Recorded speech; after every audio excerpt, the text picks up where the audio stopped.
जय जय श्रीमती राधा रानी की जय जय ब्रजलाल भगवान कृष्ण भगवान की जय हो। ওখানে থাকবো, আমি চলে যাবো। তাহলে আমি চাঁদায় যাবো একটু বাজারে। চাঁদা বাজারে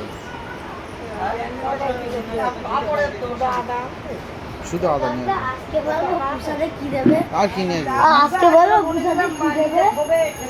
পুষাতে দেবে হলো ফুচকা। ফুচকা আর কি? দই ফুচকা। এইখানে বসে, এখানে পাখা, এখানে বসে, এখানে বস। আজকে ফুচকা দেবে,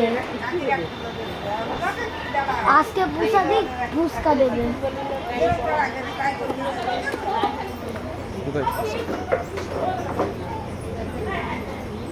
ফুচকা ঠাকুরে দেবে, আমাদের দেবে। আচ্ছা ঠিক আছে, তাহলে তুই বুঝতে গরম গরম খেয়ে যাস।